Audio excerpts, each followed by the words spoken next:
I live in a quiet corner of suburbia in Australia.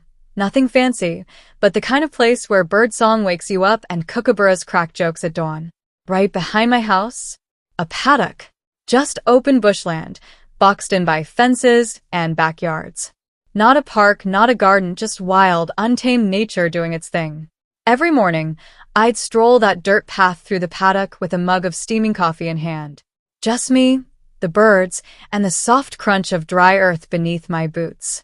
But peace has a way of making you notice when something starts to rot. A pair of old dining chairs, left neatly on a neighbor's curb.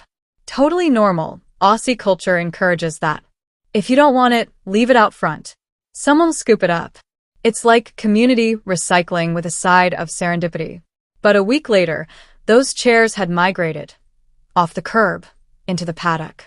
Like someone couldn't be bothered to wait for pickup. Or maybe they just didn't care.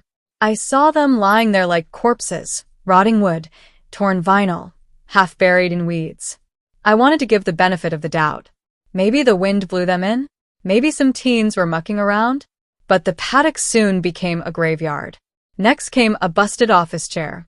Then a cracked PC monitor. A moldy pot plant. A rusted garden gnome so creepy, it looked cursed. Each week, new junk. Each walk, a new insult. It wasn't long before the dirt path I loved was flanked by garbage like parade banners of neglect. And here's the kicker. 90% of it could have gone in the bin. The rest? One trip to the tip. Done. Gone. But no. My neighbors didn't want easy. They wanted lazy. At first, I tried to ignore it. Told myself, not my problem. But every day, the paddock looked more like a landfill. And every day, that growing pile whispered the same message. This doesn't matter to anyone. And if you've ever watched something you love get treated like it's worthless, if you've ever felt helpless to stop it, you know how it builds.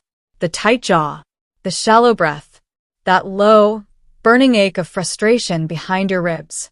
I didn't want to confront them. I didn't want a shouting match on the street. That's not who I am. But one morning, I snapped. It was just after dawn. I stood at the edge of the paddock, mug in hand, staring at a mangled set of blinds someone had dumped overnight. And something inside me shifted. No rage. No yelling. Just a calm, cold decision. If they're so desperate to get rid of this stuff, maybe I'll help them remember it exists. That morning, I strolled into the paddock, picked up those blinds, and casually walked them right back to the curb. No drama. No mess. I placed them down, gently, neatly, like a friendly delivery. As if to say, hey mate, you dropped something? And the next day? Gone. Not in the paddock. Not tossed back again. Gone. That's when I knew I was onto something. A few days later, an old vacuum appeared. Cue round 2. That evening, under the glow of a sleepy street lamp, I returned it to the curb. Like a trash fairy in work boots. They dumped it again. I returned it. And thus began our little silent war. Each new offense, returned with care. Electronics. Garden waste. Broken drawers. A toaster with green fuzz growing out of the side. They dumped. I delivered. Every single time. And, oh, how glorious it was. There was something poetic about it.